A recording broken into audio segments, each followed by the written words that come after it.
لله نحمده ونستعينه ونؤمن به ونعوذ بالله من شرور أنفسنا ومن سيئات أعمالنا من يهده الله فلا مضل له ومن يضلله فلا هادي له وأشهد أن لا إله إلا الله وحده لا شريك له وأن محمدًا رسول الله صلى الله تعالى عليه وعلى آله وسلم تسليما كثيرا. أما بعد فأعوذ بالله من الشيطان الرجيم. بسم الله الرحمن الرحيم. يا أيها الذين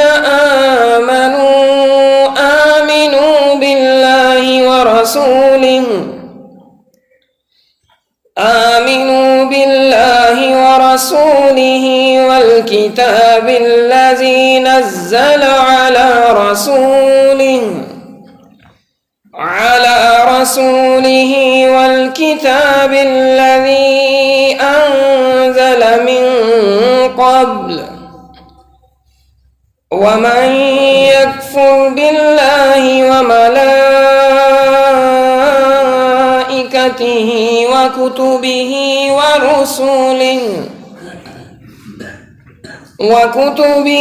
ورسله واليوم الآخر فقد ضل ضلالا بعيدا. إن الذين آمنوا ثم كفروا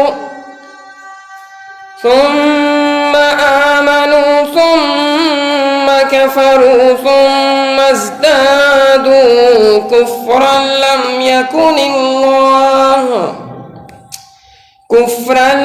يكن الله ليغفر لهم ولا ليهديهم سبيلا. بشر المنافقين بأن لهم عذابا أليما. الذين يتخذون الكافرين أولياء من دون المؤمنين أيبتغون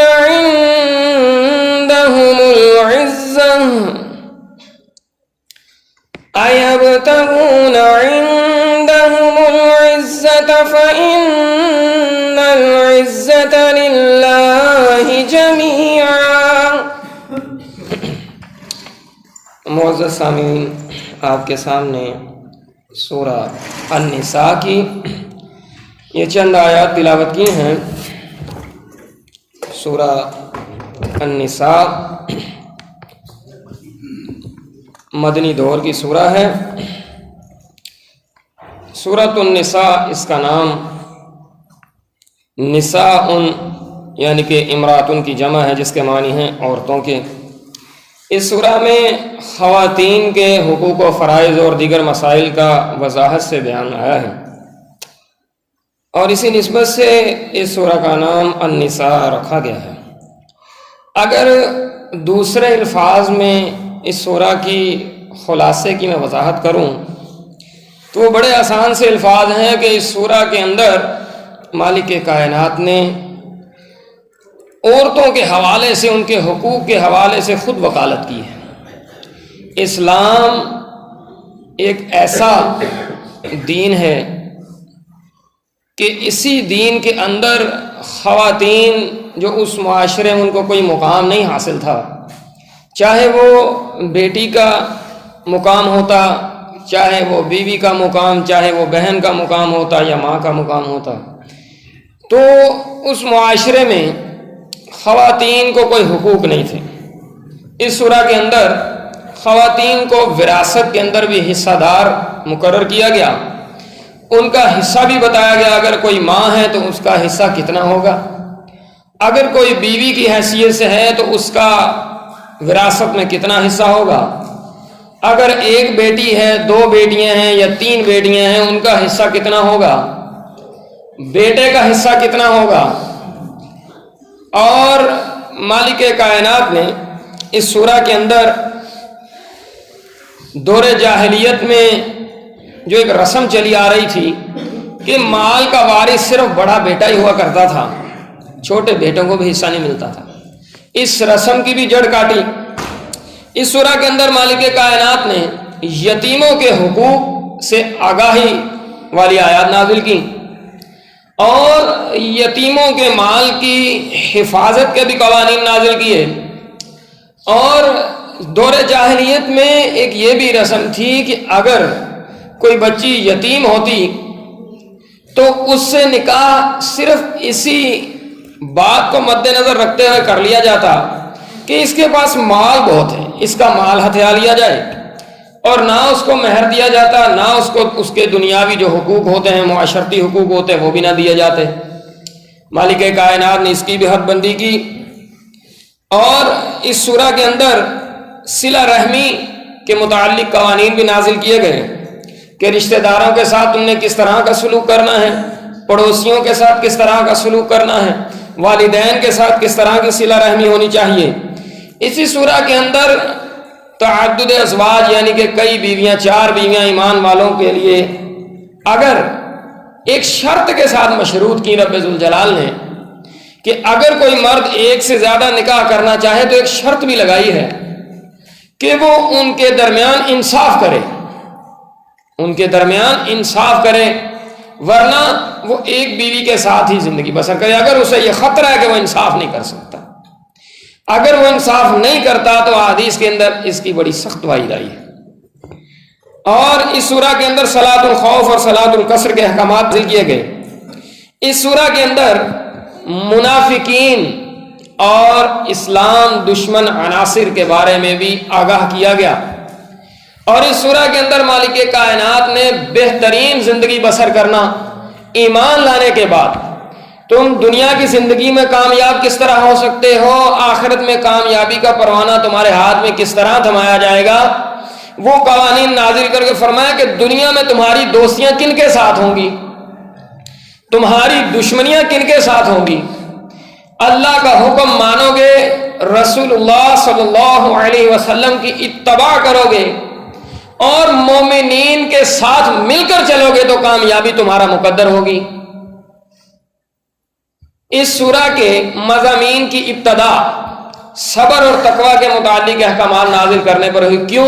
یہ سورہ آل عمران کے بعد سورہ نازل ہوئی، اس میں بھی آخری آیت میں یہی ہے کہ یا ایھا الذین آمنوا اصبروا وصابروا ورابطوا، ایمان والوں کو صبر کی تلقین کی گئی، آپس میں ملنے کی تلقین کی، واتقوا اللہ، اللہ سے ڈرنے کی تلقین کی گئی۔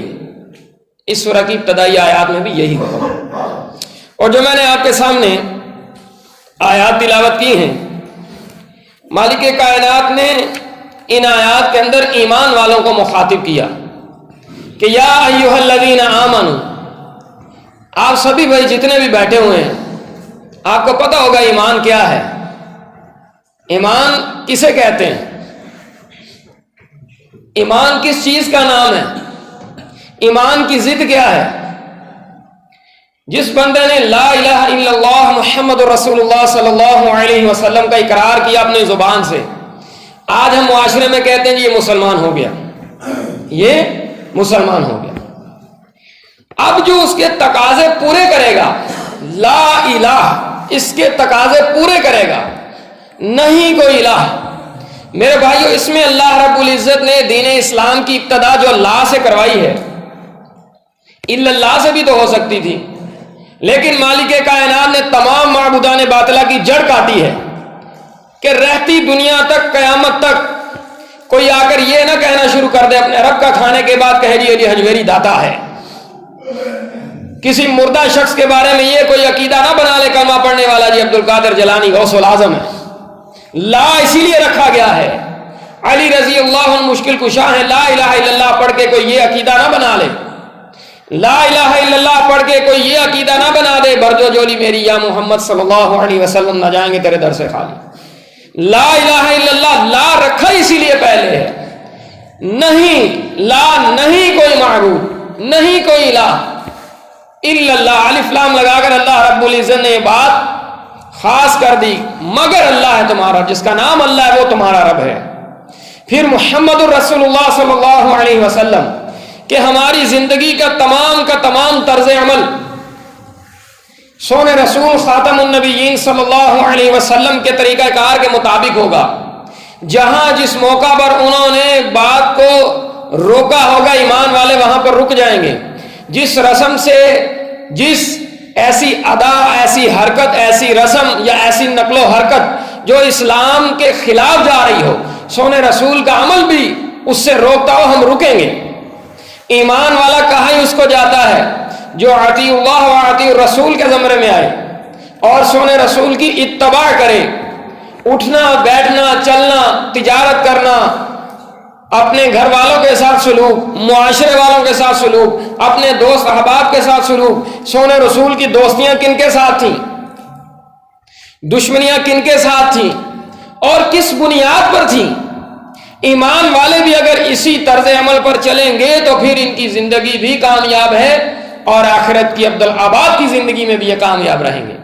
اگر لا الہ الا اللہ محمد رسول اللہ صلی اللہ علیہ وسلم کا اقرار کرنے کے بعد ہماری دوستیاں مشرکین کے ساتھ ہوں قلبی تعلقات اللہ کے باغی اور سرکش لوگوں کے ساتھ ہوں ہمارے رشتے مشرکین کے ساتھ ہوں اور ایمان والوں کے مقابلے میں ایمان والوں کے لیے اگر ہمارے دل سخت ہو گئے مشرکین خونی رشتہ داروں کے لیے ہمارے جو قلب کے اندر جو تڑپ زیادہ ہو گئی تو پھر مالک کے ہاں پشیمانی ہوگی پچھتاوا ہوگا افسوس ہوگا کامیابی مقدر نہیں بنے گی. میرے بھائیوں اسی سورہ کے اندر سورۃ النساء میں مالک کائنات نے یہ آیات بھی نازل کی کہ جو بندہ اللہ اور اس کے رسول کی اتباع کرتا ہے اور ایمان والوں کا ساتھ دیتا ہے ایمان والوں کی جماعت کا ساتھ دیتا ہے اور جو نہیں دیتا جو ساتھ نہیں دیتا ایمان والوں کے رستے پر وہ نہیں چلتا اس نے دعویٰ چاہے ایمان کا کیا ہے مالک نے فرمایا ایسا بندہ اس کا ایمان اسے کوئی کام نہیں دے گا. اسی وجہ سے مالک کائنات نے جو میں نے آپ کے سامنے آیات پڑھی اس میں مخاطب کیا کہ یا ایھا الذین آمنوا اے ایمان کے دعوے دارو تم نے غیب کا سودا کیا اللہ کو نہیں دیکھا تمہارا ایمان ہے ہمارا رب اللہ ہے. انبیاء کو نہیں دیکھا تمہارا ایمان ہے انبیاء حق بات ہے سچ بات ہے انبیاء مبعوث کیے گئے ہیں قوموں کی طرف. پیارے نبی خاتم النبیین صلی اللہ علیہ وسلم آخری نبی ہیں نبوت مکمل ہو چکی ان پر یہ ہمارا عقیدہ ہے. کتابیں نازل ہوتی ہوئی نہیں دیکھی آسمانی غیب کا سودا ہے تم نے ایمان لائے اس بات پر جی آسمانی کتاب ہے قرآن لا ریب کتاب ہے. ملائکہ نہیں دیکھے تم نے اس بات کا دعویٰ کیا گارنٹی دی یہ ہمارا ایمان ہے اے اللہ ہمارا ایمان ہے ملائکہ تیری مخلوق ہے ملائکہ فرشتے بھی ہیں. اور اس میں ایک اور بات ہے جب یہ سارا غیب کا آپ نے سودا کیا ہے سارا غیب کا سودا ہے پھر اس پر ڈٹنے کا اللہ رب العزت نے ڈٹنے کی تلقین کی ہے. جس نے یہ کہا کہ میرا رب اللہ ہے پھر اس پر ڈٹ گیا کامیاب وہ بندہ ہے جو صرف یہ دعویٰ کرتا ہے نا کہ میں مسلمان ہوں جی میں مومن ہوں میں فرقہ پرست نہیں ہوں لیکن اس کا عمل کچھ اور بتاتا ہے تو ایسا بندہ دارا ایمان سے فارغ ہے جتنا مرضی وہ زبان سے نعرے لگائے. فرمایا یا ایھا الذین آمنوا باللہ ورسولہ. اب بتاؤ ایمان کا دعویٰ تو ہم نے کیا ہے مالک کائنات نے یہ پھر بات کیوں دہرائی کہ ایمان والو ایمان لے آؤ کس پر باللہ ورسولہ اللہ اور اس کے رسول صلی اللہ علیہ وسلم پر والکتاب الذی نزل علی رسولہ جو کتاب اس نے اپنے نبی محمد صلی اللہ علیہ وسلم پر نازل کی، اس پر ایمان لے آؤ، اور اس کتاب پر جو اس سے پہلے نازل ہوئی ان پر بھی ایمان لے آؤ۔ لیکن اس میں ایک بات آپ کو سمجھاتا ہوں، شریعت وہی چلے گی جو محمد رسول اللہ صلی اللہ علیہ وسلم پر نازل ہوئی۔ اتباع، اطاعت اور اتباع سونے رسول کی طرف ہی ہے کہ اطاعت بھی ان کی کرنی ہے، اتباع بھی ان کی کرنی ہے۔ اور فرمایا وَمَن يَكْفُرْ بِاللَّهِ وَمَلَائِكَتِهِ، اور جس نے اللہ، اس کے فرشتوں اور اس کی کتابوں اور اس کے رسولوں اور روز قیامت کا انکار کیا، کیا تو وہ گمراہی میں دور جا گرا۔ آج ایمان کا دعویٰ کرنے کے بعد کوئی منہ سے کہتا ہے جی میں اللہ کا انکار کرتا ہوں، میں نبی کا نعوذ باللہ انکار کرتا ہوں، کوئی کہتا ہے میں کتاب کو نہیں مانتا، کوئی کہتا ہے جی قیامت کا، سبھی کہتے ہیں، ہر فرقہ پرست کہتا ہے یہ سارے معاملے ہوں گے۔ اللہ نے ایمان والوں کو مخاطب کر کے کیوں کہا کہ ایمان لے آؤ؟ یہ بات یہاں پر سمجھ میں آ رہی ہے کہ اللہ کو اخلاص درکار ہے۔ جو سورہ توبہ کے اندر مالک کائنات نے ایمان والوں کا سودا بتایا نا کہ تم نے جان مال کا سودا کیا ہے، ان اللہ اشتری من المؤمنین انفسهم واموالهم بان لهم الجنہ، اسی طرف یہ اشارہ ہے۔ جب تمہاری جان مال کا سودا اللہ کے ساتھ ہے، تمہاری جان، تمہاری توانائیاں، تمہاری جوانیاں، تمہاری طاقتیں وہاں پر صرف ہوں گی جہاں پر اللہ کا حکم ہے۔ تمہارا مال حلال طریقے سے تم کماؤ گے، رسول اللہ کے نقش قدم پر چلتے ہوئے، اللہ کے احکامات کے مطابق زندگی بسر کرتے ہوئے لگاؤ گے تو اللہ کی راہ میں لگاؤ گے، بے جا اسراف نہیں کرو گے، فضول خرچیاں نہیں کرو گے، غلط راستوں پر صرف نہیں کرو گے۔ جب تم نے جان مال کا سودا کر لیا تو پھر حکم کس کا ہوگا؟ اپنی زندگی پر اختیار تو نہیں نہ رہے گا۔ پھر ہم کسی چیز کا سودا کر کے اس کو فروخت کر دیتے ہیں، خریدنے والا لے جاتا ہے، ہمارا کوئی اختیار ہوتا ہے اس پر؟ نہیں ہوتا۔ افسوس کے ساتھ یہ کہنا پڑتی ہے بات کہ ایمان کا سودا کر دیا جاتا ہے، لیکن جو سودا اللہ کے ساتھ کیا اس کو بھول جاتے ہیں۔ عملی میدان میں جب ایمان والوں کو رب ذوالجلال نے 5 دفعہ، سونے رسول نے اذان کہلوائی، سنت کے مطابق اذان ہو رہی ہے، مساجد 4 5 10 15 بندے ہیں، جان مال کا سودا ہے، کہاں ہے؟ اخلاص درکار ہے اللہ رب العزت کو۔ کس پر ایمان لانا ہے؟ اللہ پر، فرمایا یوم آخرت پر۔ اب فرمایا کہ اگلی بات جو منافقین کے لیے نازل کی گئی، کیوں آگاہی دی گئی کہ اگر کوئی دوغلی پالیسی والا بندہ ہوگا، ایمان کا دعویٰ کرے گا لیکن وہ ایمان والوں کی جماعت سے دور رہے گا، دعویٰ اس کا ایمان کا ہوگا، کبھی ایک بندے کے نقص نکالے گا، کبھی دوسرے کے نقص نکالے گا، کبھی ساری جماعت کے وہ نقص نکالے گا اور کہے گا جی میں بڑا درست آدمی ہوں، باقی ساری غلط ہیں۔ یہ نفاق کی علامت ہوتی ہے میرے بھائیوں، یہ جماعت سے پیچھے ہٹنا ہوتا ہے۔ ایسے بندوں کا بھی تذکرہ کیا مالک کائنات، فرمایا ان الذین آمنوا ثم کفروا ثم آمنوا ثم کفروا، اللہ، جو لوگ ایمان لائے پھر انہوں نے کفر کیا، پھر ایمان لائے پھر کفر کیا۔ پہلی آیت میں 2 دفعہ ایمان والوں کو مخاطب کیا، یہاں بھی 2 دفعہ بات دہرائی ہے، ایمان لائے کفر کیا، عملی کفر کیا، پھر انہوں نے توبہ کی، ایمان لائے پھر انہوں نے کفر کیا، پھر کفر میں حد سے بڑھتے گئے، حد سے بڑھتے گئے۔ سونے رسول کے زمانہ میں بھی ایسے لوگ تھے، ایمان والوں کی صفوں میں شامل ہوتے، جی ہم آپ کے ساتھ ہیں، ہمارا تو مرنا جینا آپ کے ساتھ ہے، کیا بات ہے آپ کی۔ اپنے جیسے ہم ذہنوں کے پاس جاتے کہ نہیں جی ہم تو ان سے مذاق کرتے ہیں، ٹھٹھا کرتے ہیں، ہم تو آپ کے ساتھ ہیں، وہ تو نازیبا الفاظ استعمال کرتے ہیں۔ اللہ رب العزت نے آیا نازل کی، یخادعون اللہ، یہ اپنے ذوق میں نا، اپنے وہم و گمان میں اللہ کو دھوکہ دینے کی کوشش کرتے ہیں۔ وما یخدعون الا انفسهم، یہ حقیقت میں اپنے آپ کو دھوکے میں ڈال رہے ہیں۔ آج ایمان کی بات ہے، آپ کو میں سادہ انداز میں ایمان کی بات سمجھاتا ہوں۔ جی ہم نے ایمان قبول کیا ہے، اللہ رب العزت نے مالک نے اگلی آیت میں فرمایا بشر المنافقین بان لهم عذابا علیما، کہ نبی صلی اللہ علیہ وسلم منافقوں کو بشارت دے دو کہ ان کے لیے دردناک عذاب ہے۔ ایسا بندہ، 2 رخا انسان، دوگلی پالیسی رکھنے والا، سنت پر عمل کرنے کی باری آئے چھوڑ دے، اللہ کے احکامات پر عمل کرنے کی باری ہے وہ سمجھے نہیں جی نماز کا ہی حکم ہے بس، زکوٰۃ کا حکم وہ بھی آدھی دو یا نہ دو۔ جماعت کیا ہوتا ہے، جماعت کے ساتھ ملنا کیا ہوتا ہے، خوشی غمی کے مواقع میں نہیں جی یہ کوئی دین کا حصہ ہے، یہ کوئی دین کا حصہ ہے۔ میرے بھائیوں، اللہ کی اطاعت، اللہ کے نبی کی اتباع اور ایمان والوں کا رستہ جس نے چھوڑا وہ بندہ ایمان والا نہیں ہے۔ سورۃ النساء نمبر 115 اس کا مطالعہ کر کے دیکھ لو۔ یہ ایمان والوں کا طرز زندگی اپنانا بڑی اہم بات ہے۔ فرمایا الذین یتخذون الکافرین اولیاء من دون المؤمنین، کہ جو لوگ مومنوں کو چھوڑ کر کافروں کو دوست بناتے ہیں۔ اکثریت میں ان کی تعویل کیا ہوتی ہے، ان کی تعویل ابھی کئی ذہن میں انشاءاللہ کوشش کروں گا یہ ذہن اس معاملے میں صاف ہو جائے۔ کہتے ہیں جی کلمہ پڑھا ہوا ہے، کہا جاتا ہے اس بھائی نے بھی کلمہ پڑھا ہوا ہے، یہ اہل توحید ہے، بظاہر تو ہم ان کا کفر شرک کوئی نہیں دیکھتے، یہ اہل توحید ہے۔ سب سے پہلے جو اس امت کے بڑے بڑے طاغوت گزرے ہیں جن کے آپ نے نام بھی سنے ہوئے ہیں، باجزید بستامی،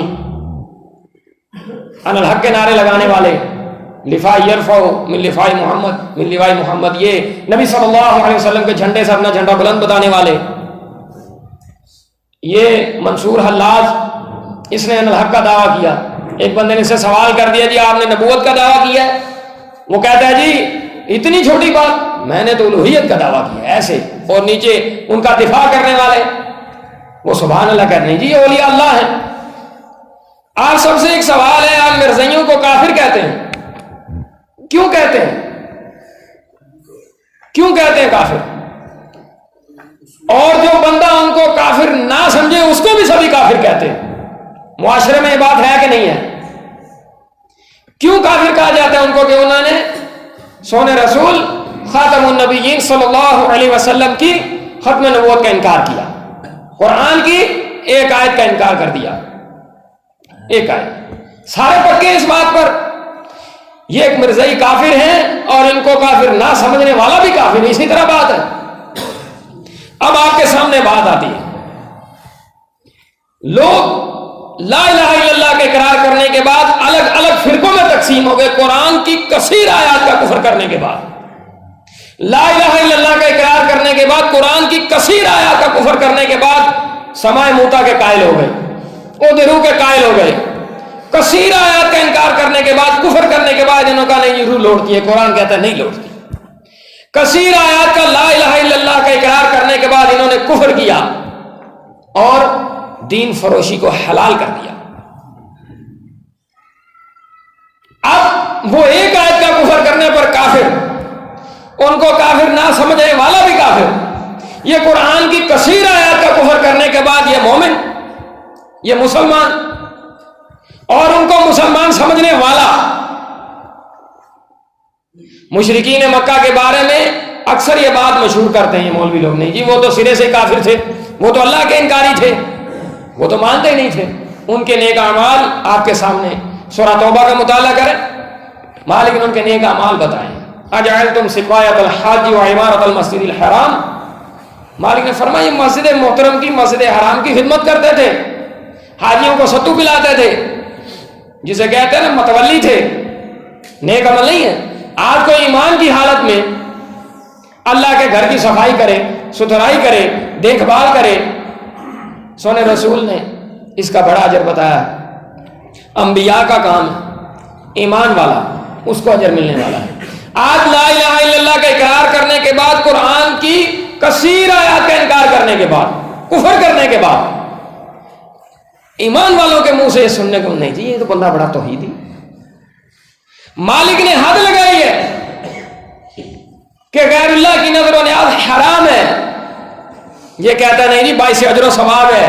دوسرا ایمان والا اٹھتا ہے، اسے کہا جاتا ہے بھائی آپ کی دوستیاں کیوں ان کے ساتھ؟ نہیں جی ہم نے بظاہر کفر شرک تو نہیں دیکھا۔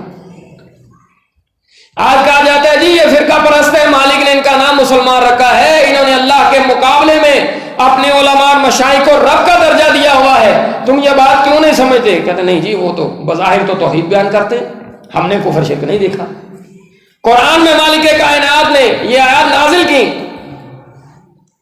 کہ وَلَا تَكُونُوا مِنَ الْمُشْرِكِينَ مِنَ الَّذِينَ فَرَّقُوا دِينَهُمْ، مالک نے فرمایا مشرکین فرقے بناتے ہیں، مشرکین کا فعل ہے، آج تعویل کی جاتی نہیں جی یہ تو لا الہ الا اللہ کا اقرار کرنے والے ہیں، یہ لا الہ الا اللہ کا اقرار کرنے والے یہ کیسے ہو سکتے ہیں؟ قرآن میں اللہ رب العزت نے حکم نازل کر دیا، اپنے نبی کو حکم نازل کر دیا، آگاہ کیا کہ ما کان للنبی والذین آمنوا یستغفروا للمشرکین ولو کانوا اولی قربی۔ آج ایمان کا دعویٰ کرنے کے بعد کہتے نہیں جی ہم نے جنازہ نہیں پڑھا، ہم تو منہ دکھائی کے لیے گئے تھے۔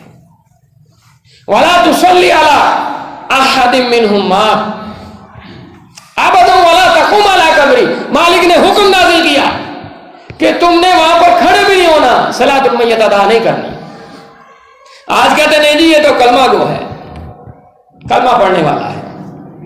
مالک کائنات نے کثیر آیات نازل کی کہ غیر اللہ کو پکارنے والا کافر ہے، اللہ کو ڈائریکٹ پکارو تمہارا رب تمہاری ڈائریکٹ دعائیں سنتا ہے۔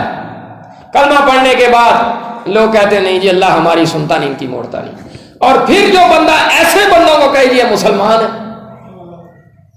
کیا وہ بھی مسلمان ہے؟ پھر مرزائیوں نے بظاہر آپ کو پتا ہے ایک آیت کا انکار کیا نا، کیا تو کئی آیات کیا انہوں نے، لیکن معاشرے میں ایک آیت وہ کافر ہے بھی کافر، ان کو کافر نہ سمجھنے والا بھی کافر۔ اور یہ کثرت سے کئی موضوعات کا کفر کرنے کے بعد، کئی اللہ کے احکامات کا کفر کرنے کے بعد، اسلام کے مقابلے میں کفر کو پسند کرنے کے بعد، پھر یہ مسلمان کے مسلمان۔ پھر ان میں سے جن لوگوں کو اللہ نے ہدایت ان کے مقدر میں لکھی، ایمان قبول کر لیا، ایمان قبول کر لیا، انہوں نے کہا جی ہمارا فرقہ پرستوں سے کوئی تعلق نہیں، ہمارا فرقہ پرستوں سے کوئی تعلق نہیں، مشرکین کے ساتھ ہمارا کوئی تعلق نہیں۔ انہوں نے عمل شروع کر دیا، ان کو مالک کائنات نے ان آیات کے اندر مخاطب کیا کہ اسلام میں پورے داخل ہو، اسلام میں پورے داخل ہو۔ ایسا نہیں ہوگا کہ مسجد کا مسلمان ہے، اس کی دوستیاں کہاں ہیں، وہ مشرکین کی کوئی محفل نہیں چھوڑتا، کوئی غیر شرعی رسم آ رہی ہے، خوشی کا موقع، وہاں بھی شمولیت ہے۔ کوئی مشرک مر گیا ہے، پوچھا جاتا ہے نہیں جی وہاں پر ہم گئے ضرور تھے لیکن ہم نے صلاۃ المیت نہیں پڑھی۔ یہ کیسا ایمان ہے؟ کہاں سے یہ اخذ کرتے ہیں؟ انبیاء علیہ السلام کو تو قرآن میں ان کی گواہیاں موجود ہیں۔ شیخ علیہ السلام کہتے ہیں میں اس قوم کو سمجھاتا رہا ہوں، انہوں نے میری بات نہیں مانی، فَكَيْفَ أَسَىٰ عَلَىٰ قَوْمٍ كَافِرِينَ۔ آج اس کافر قوم کے اوپر مجھے پچھتاوا نہیں، افسوس نہیں، اللہ کی پکڑ آ گئی۔ سونے رسول کو روک دیا گیا، چچا جان نچھاور کرنے والے، ہر مخالف کے سامنے کھڑے ہو جانے والے، کیا سونے رسول نے صلاۃ المیت ادا کی ہے؟ کتنے ہی ایسے واقعات ہیں۔ ابراہیم علیہ السلام، دین ابراہیمی چل رہا ہے، قد کانت لکم اسوۃ حسنہ، کتنی بہترین اللہ رب العزت نے آیت نازل کی سورہ ممتحنہ کے اندر، ممتحنہ امتحان کرنے والی، پرکھنے والی۔ ابراہیم علیہ السلام کے دین کو اللہ رب العزت نے آئیڈیل دین چن لیا کہ تمہیں ابراہیم علیہ السلام اور ان کے رفقا کی اتباع کرنی پڑے گی۔ وہ کس دین پر تھے، ان کا طرز عمل کیا تھا، ان کی زندگی کیسی تھی، ان کے شب و روز کیسے تھے۔ آج سبھی لوگ بیٹھے ہیں، ذرا کانوں کی کھڑکیاں کھول کر بیٹھے۔ ابراہیم علیہ السلام نے جو ان کو کہا تھا اِنَّا بُرَآءُ مِنْكُمْ وَمِمَّا تَعْبُدُونَ مِن دُونِ اللَّهِ كَفَرْنَا بِكُمْ وَبَدَا بَيْنَنَا وَبَيْنَكُمُ الْعَدَاوَةُ وَالْبَغْضَاءُ أَبَدًا حَتَّىٰ تُؤْمِنُوا بِاللَّهِ وَحْدَهُ۔ سبھی دعویٰ کرتے ہیں دین ابراہیم پر ہے۔ ابراہیم علیہ السلام نے ان سے برات اور بیزاری کا اعلان کر دیا تھا، قوم سے۔ کیوں کیا تھا؟ کیا ابراہیم علیہ السلام کی پراپرٹی پر انہوں نے قبضہ کیا تھا؟ کیا ابراہیم علیہ السلام کے باپ کا قتل کیا تھا انہوں نے؟ یا ان کو گھر سے نکالا تھا جو ابراہیم علیہ السلام نے اعلان کر دیا؟ اللہ کے وقار کا معاملہ تھا۔ کب تک بغض و عداوت رہے گی؟ کفرنا بکم وبدا بیننا وبینکم، جن کی تم پوجا کرتے ہو اور تم سے بھی، اور جن کو تم پوجتے ہو، میں سب کا کفر کرتا ہوں۔ دین ابراہیم کے دعوے دار ہیں نا سبھی، آیات سناتے ہیں نا، لوگوں کو دعوت دیتے ہیں جب ملت ابیکم ابراہیم سناتے ہیں نا، بھول جاتے ہیں، اپنے پر جا بات آتی ہے۔ ابراہیم علیہ السلام نے بغض و عداوت کا اعلان کر دیا تھا، حتی تؤمنوا باللہ وحدہ۔ کوئی بندہ ثابت کر سکتا ہے کوئی ذاتی معاملہ تھا ابراہیم علیہ السلام کا؟ کہا جب تک تم الہ واحد کی بندگی پر نہیں آ جاتے تب تک تمہارے ساتھ اعلان برات ہے۔ ہم نے ایمان کا دعویٰ کیا ہے، ہم کہتے ہیں جی ہم دین ابراہیم کے پیروکار ہیں، ابراہیم علیہ السلام کے ماننے والے ہی ہم ہیں۔ کیا معاملہ ہے؟ ساری زندگی مشرکین کے ساتھ قلبی لگاؤ ہے، پتہ چلا ایمان والا کہاں ہے جی چھٹی کا دن ہے، مشرک رشتہ دار ہے وہاں پر گیا، مسجد ویران پڑی ہے، جائیں اللہ کے دین کی بات کریں، دعوت دیں، اسلام پابندی اس پہ نہیں لگا تھا، آپ دین اسلام کھول کر بیان کریں۔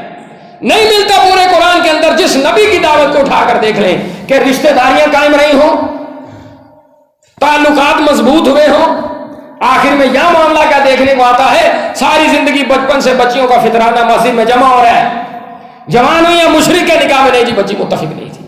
کیسے ظالم لوگ ہیں، کیسے ظالم لوگ ہیں، اللہ کا ڈر نہیں ہے۔ ساری زندگی 20 22 18 25 سال تک فطرانہ یہاں پر آ رہا ہے جی بچی مومن ہے الحمدللہ، سارا گھر مسلمان ہے، بچی مشرک کے نکاح میں نہیں۔ وجہ کیا تھی؟ سٹیٹس، مال، حسب و نسب، برادری، کنبہ، زمینیں، جائیدادیں، یہ ساری چیزیں۔ دعویٰ کیا ہے جی ہم دین ابراہیم پر ہے۔ صحابہ کی زندگیاں پڑھ کر دیکھ لیں، کسی صحابی نے دین کی بات کی ہو اور قوم برادری نے گلے لگا لیا، چلے جی دعوت دے رہا، چلے کوئی بات نہیں ٹھیک ہے، سالہ سال گزر گئے، کہتے جی ہم دعوت دے رہے ہیں، ہمارے بغیر ان کی محفل جمتی نہیں ہے۔ کیسی بات ہے، ہمارے بغیر وہ کوئی کام کرتے نہیں ہیں۔ تو پھر بات تو کوئی خراب ہے، یا تو تم نے دین اسلام کھول کر رکھا نہیں ہے، تم نے وہ بات کی ہے، جی اللہ ایک ہے، چلو اللہ کی عبادت کرو بس ٹھیک ہے، رد طاغوت بیان نہیں کیا جو ایمان کی شرط ہے۔ فمن یکفر بالطاغوت ویؤمن باللہ، ہم نے تو صحابہ کی یہ زندگی پڑھی ہے، سعد بن ابی وقاص رضی اللہ عنہ ایمان قبول کیا ہے، کیا معاملہ ہے، کیا ماں نے گلے لگایا ہے، بیٹا چلو کوئی بات نہیں تم دعوت دیتے رہو ٹھیک ہے ہم سمجھ رہے ہیں تحقیق کر، کہا کھانا ہی نہیں کھاؤں گی۔ مصعب بن عمیر رضی اللہ عنہ کی زندگی پڑھی ہے، شہزادوں کی طرح بسر کرنے والے، نکال دیا گھر سے۔ آج ایمان، اسی ایمان کا ہم نے دعویٰ کیا ہے، ہم کہتے ہیں جی برادریاں چھوٹتی نہیں، قوم چھوٹتی نہیں، نکاح ادھر ہو رہے ہیں۔ ایک اپنی اولاد کو بچپن سے لے کر جوانی تک ہر غیر شرعی محفل میں تم لے کر جا رہے ہو، جب ان کے نکاح کا موقع آئے گا یہ کیا کریں گے؟ یہ سنت پر عمل کریں گے۔ جب ذمہ دار گھر کا کفیل، ایمان کا دعوے دار، اس کے ایمان کی اصلاح نہیں ہو رہی، وہ کیا کرتا ہے جی میں ایماندار ہوں، مسجد میں کس نے جانا ہے، جمعہ کا وقت 1 بجے شروع ہو رہا ہے، 1:30 بجے چلے جائیں گے، 40 منٹ پر نظریں گھڑی پر ہو جائیں گی، بعد میں کہیں جی ہمیں قید کر لیا۔ یہ ایمان والوں کی زندگی نہیں ہوتی میرے بھائی، ایمان والوں کی زندگی یہ نہیں ہوتی۔ سونے رسول نے فرمایا کہ روئے زمین کے اوپر اللہ رب العزت کے نزدیک پسندیدہ ترین جگہ کون سی ہے؟ مساجد۔ بدترین جگہ کون سی ہے؟ بازار۔ آج ایمان کا دعویٰ کرنے کے بعد پسندیدہ ترین جگہ سے ہم دور ہیں، بڑی دوری اپنا لی ہے۔ مشرکین کی صلاۃ المیت کا معاملہ آ گیا ہے، کتنا ساتھی پرانا ہے؟ 10 سے 15 سال کا پرانا ساتھی، 20 سال پرانا ساتھی، سوال کیا پوچھ رہے جی میں وہاں پر استغفار تو نہیں کروں گا، لیکن وہاں پر جا کے بیٹھے گا کیا کہے گا؟ اللہ کا حکم ہے جی۔ اور لوگ آئیں گے چلیں جی ہاتھ اٹھائیں دعا کے لیے، کیا کرے گا وہاں پہ؟ ساری زندگی اگر ایک دفعہ اس نے زندگی میں کھول کر بات بیان کی ہوتی کہ دین ابراہیم یہ ہے، برات اور بیزاری کا اعلان ہے، تم اللہ رب العزت کا کھاتے ہو، اللہ کی زمین پر رہتے ہو، اللہ کی دی ہوئی نعمتیں برتتے ہو، اللہ کی ہواؤں میں سانس لیتے ہو، اور اسی مالک کے نمک حرام بنے بیٹھے ہو، مالک نے تمہارا نام مسلمان رکھا ہے، تم کوئی کہتے ہو جی میں دیوبندی، کوئی کہتا ہے میں اہل حدیث، کوئی کہتا ہے میں حنفی بریلوی ہوں، مالک نے تمہارے نام نہیں رکھے، تم نے اللہ کے مقابلے میں اپنے علماء اور مشائخ کو شریعت ساز بنا لیا ہے کہ ایک شریعت ان کی گھڑی ہوئی ہے۔ آج جمہوریت کے اندر لت پت ہیں لوگ، کھلا تضاد ہے اسلام اور جمہوریت میں۔ کچھ ایمان کا دعویٰ کرنے والے 5 سال بعد اس گندے نالے میں کود پڑتے ہیں، کچھ اللہ ان کو ایمان میں استقامت دے، سمجھ نہیں آتی اسلام میں کیا ہے۔ وَأَنَّ الْقُوَّةَ لِلَّهِ جَمِيعًا، ساری کی ساری قوت اللہ رب العزت کی ہے، ساری طاقتوں کا مالک اللہ ہے۔ جمہوریت میں کیا ہے؟ ساری کی ساری طاقت کا سرچشمہ عوام ہے۔ اب کس کی بات مانے؟ اسلام کے اندر ایک مرد کی گواہی 2 خواتین کی گواہی یہ برابر ہے۔ جمہوریت میں کیا ہے؟ ایک خاتون کا ووٹ، ایک مرد کا ووٹ برابر ہے۔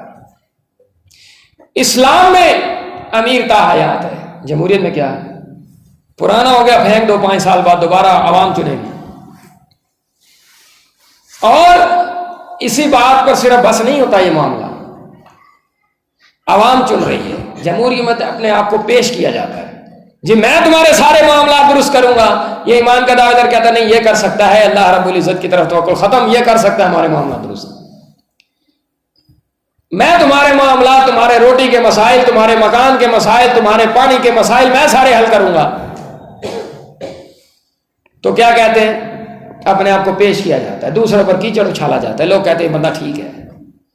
اسلام میں کیا سونا رسول نے فرمایا جو اپنے آپ کو کسی عہدے کے لیے پیش کرے اسے کبھی وہ عہدہ نہ، کبھی نہ. یا تو وہ بندہ بے وقوف ہے یا وہ خائن ہے، خیانت کرے گا. کیسی بات واضح کی میرے بھائیوں. ایمان کا دعویٰ کرنے کے بعد پوری طرح دین اسلام میں داخل ہونا پڑے گا. جو مالک کائنات فرمائے نا کہ مومنوں کو چھوڑ کر تم کفار سے دوستیاں لگاتے ہو، چاہتے کیا ہو؟ کس وجہ سے دوستیاں لگاتے ہو؟ تمہاری عزت میں فرق نہ پڑے، لوگ تمہاری جے جے کار کریں، یہ بندہ بڑا اچھا ہے، اس کے تعلقات بڑے اچھے ہیں، اس کے اخلاق بڑے اچھے ہیں. کہا جاتا ہے فلاں آپ کی جماعت میں بندہ وہ اچھا نہیں ہے. وہ اچھا کیوں نہیں ہے؟ وہ کہتا ہے فرقہ پرست مشرک ہے، اللہ کا قانون ہے. فرقہ پرستی کی حالت میں مرا جہنم میں جائے گا. اجرت لینے والا حرام کھاتا ہے، سونے رسول کا انکار کرتا ہے، غیر اللہ کو پکارنے والا، سورہ مومنون آیت سیکنڈ لاسٹ آیت، وہ کافر ہے بندہ. یہ بندہ مومن اس لیے صحیح نہیں، یہ قرآن پڑھ کے سناتا ہے. مالک نے فرمایا ایبتغون عندہم العزہ، کیا تم ان کے نزدیک عزت چاہتے ہو؟ اسی لیے ان کی طرف مائل ہو رہے ہو، اسی لیے جھک جھک کر ان کی طرف جا رہے ہو، اسی لیے تمہارے میلان ان کی طرف ہیں، تمہارے قلبی تعلقات ان کی طرف ہیں. تو وہ بات یاد رکھو جو منافقین نے سونے رسول کے مدینہ آنے سے پہلے بات دہرائی تھی. یقولون لئن رجعنا الى المدینہ لیخرجن الاعز منها الاذل. کیا کہا تھا؟ عزت والے ذلت والوں کو نکال دیں گے. تو اللہ رب العزت نے کیا آیات نازل کی؟ وَلِلَّهِ الْعِزَّةُ وَلِرَسُولِهِ وَلِلْمُؤْمِنِينَ. عزت ساری کی ساری اللہ کی ہے، اللہ کے رسول کی ہے اور ایمان والوں کی ہے. جو بات لا ریب بات ہے، جس میں شک بھی نہیں ہے، وہ یہ بات ہے کہ عزت اللہ کے پاس ہے. وَتُعِزُّ مَن تَشَاءُ وَتُذِلُّ مَن تَشَاءُ. آیات سنی ہے نا؟ ترجمے کے ساتھ قرآن لگایا ہوا جی سن رہا ہے، سمجھ میں نہیں آ رہی. قرآن کس لیے نازل ہوا؟ اس پر تدبر کیا جائے، اس پر غور کیا جائے، اپنی اصلاح کر لی جائے، اپنے اوپر لاگو کر لیا جائے. ابھی جو بندہ ایمان کا دعویٰ کرنے کے بعد بہت پرانا سینئر ساتھی ہے جی، بڑا پرانا جماعت کا ساتھی ہے، بات پھر دہرانی پڑتی میرے بھائیوں. آزمائش نہیں آئی کسی پر، اللہ بچا کر رکھے، جیسی صحابہ کرام پر آئی تھی. اللہ کسی انسان پر اتنا بوجھ ڈالتے ہیں، لیکن یہ کہاں پر سلپ ہو جاتے ہیں؟ کس معاملے میں؟ نکاح کے معاملے میں، یہیں پر سلپ ہو جاتے ہیں. کچھ لوگ اپنے تعلق اپنے بہن بھائیوں سے میل جول اس انداز میں رکھتے ہیں، کل کو بچے جوان ہو رہے، رشتے بھی ادھر ہی کرنے ہیں، رشتے بھی ادھر ہی کرنے ہیں. ان کو یہ دنیا دارا رکھنا، یہ دنیا کا ڈر خوف رکھنا اور یہ دنیا کی زندگی میں ریجھ جانا، یہ منافقین کا کردار ہوتا ہے. ایمان والے ایسے نہیں ہوتے. ایمان والے اللہ پر توکل کرنے والے ہوتے ہیں. کیا سونے رسول کی زندگی نہیں پڑھی؟ صحابہ کی زندگیاں نہیں پڑھی؟ کیا ان کا وہاں پر ان کے اوپر ظلم و ستم ڈھائے گئے؟ ہجرت کی، گھر بار مکانات قوم برادری سب کچھ چھوڑا، اللہ کی راہ میں نکلے، نہتے مشرکین کے ساتھ مقابلے کے لیے اللہ پر توکل پر نکل پڑے. آج کیا ہمارا کیا طرز ہے؟ یہ بہن بھائی ہیں، بچپن سے لے کر بچے جوان ہو گئے جی، بات دین کی ہو رہی ہے، کریں آپ. لیکن ایک بندہ ان کی غیر شرعی محافل میں شامل ہو رہا ہے، وہ ہندوانہ رسومات کر رہے ہیں، یہ بھی وہاں موجود ہے، وہاں پر موجود ہے. اس کے بچوں کے ذہن میں عکس پڑ رہا ہے جی نکاح ہوتے ہی ایسے. کبھی صحابہ کی زندگیاں بھی پڑھ کر سنائیں، صحابہ کے نکاح بھی پڑھ کر سنائیں، غمی کے مواقع بھی پڑھ کر سنائیں، انبیاء کے واقعات بھی کبھی سنائیں کہ قوموں نے انبیاء کے ساتھ کیا سلوک کیا، انبیاء کو ماننے والوں کے ساتھ کیا سلوک کیا. کیا کبھی یہ واقعہ پڑھ کر سنایا ہے کہ ابراہیم علیہ السلام جن کے دین پر ہونے کی شرط رکھ دی اللہ رب العزت نے، ان کا کیا قصور تھا؟ قوم کیوں جلانے لگی تھی ان کو؟ کبھی یہ پڑھ کر سنایا ہے؟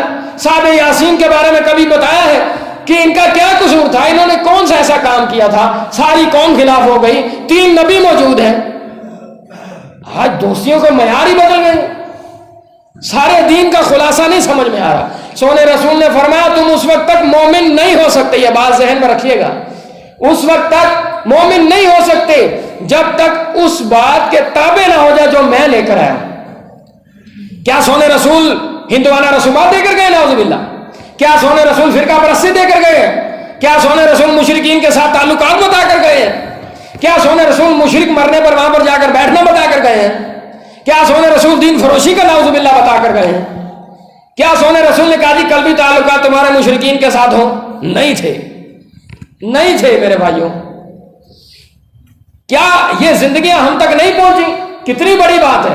فرمایا اس وقت تک تم مومن ہی نہیں ہو سکتے جب تک من احب للہ وابغض للہ, جس نے دوستی اللہ کے لیے رکھی دشمنی اللہ کے لیے. اب بتاؤ مشرکین کے ساتھ دوستی تم کس بنیاد پر رکھ رہے ہو؟ کس بنیاد پر رکھ رہے ہو؟ قرآن کی کون سی آیت میں اللہ نے حکم دیا ہے قلبی دوستیاں رکھ لو ان سے؟ بغض کن سے رکھا جا رہا ہے؟ ذمہ دار امیر کہتا ہے بھائی مسجد کی طرف 2-3 دفعہ 2 ساتھیوں میں کہہ دیا بس اب یہ بندہ ٹھیک نہیں ہے. فنڈ 2-3 دفعہ اعلان کرتے بھائی آپ مال دیں اللہ کی راہ میں مال نہ, یہ بندہ بہت غلط ہے. یہ دیکھو اس کے اپنے معاملات ایسے ہیں, اس کے فلاں ایسا, اس نے یہ کیا تھا وہ کیا تھا. من احب للہ وابغض للہ واعطى للہ, جس نے اللہ کے لیے دیا, ومنع للہ, جس نے اللہ کے لیے روکا, فقد استکمل الایمان, اس کا ایمان مکمل ہے. ہم سب کو اپنے گریبانوں میں جھانکنے کی ضرورت ہے میرے بھائیوں. ہماری دوستیاں کن کے ساتھ ہیں؟ ہمارے بغض کن کے ساتھ ہیں اور کس لیے ہیں؟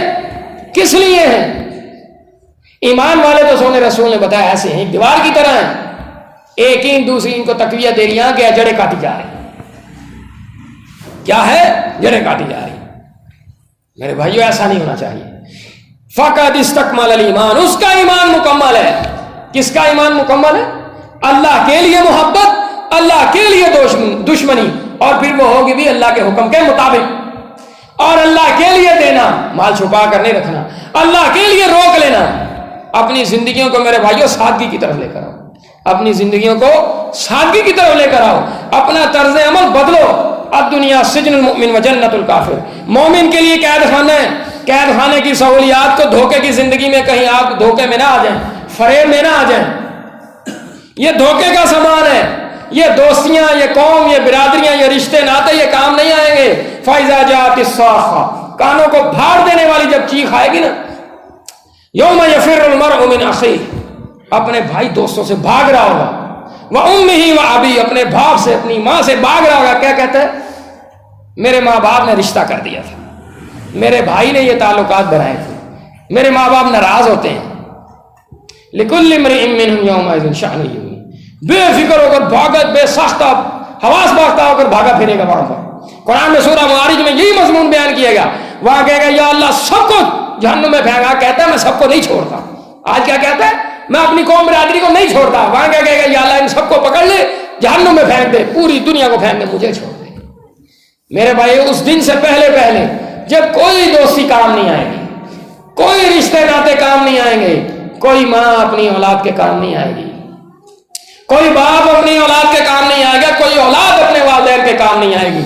ایسا ایک معیار زندگی دے کر جاؤ اپنی اولاد کو, ان کو بتاؤ یہ دین اسلام ہے, یہ دین اسلام ہے, یہ اسلام کی ضد ہے. صحابہ کی زندگیوں کا گھروں میں دور چلاؤ, ان کو پڑھاؤ, اپنے بچوں کو خود پڑھو, ان کے سامنے زندگیاں رکھو, بتاؤ یہ آئیڈیل ہمارے لیے کیوں بنائے گئے ہیں, ان کی زندگیاں کیا تھیں, ان کے شب و روز کیا تھے, ان کے کاروبار کیسے تھے, ان کی دوستیاں کن سے تھیں, ان کی دشمنیاں کن سے تھیں, کیوں تھیں.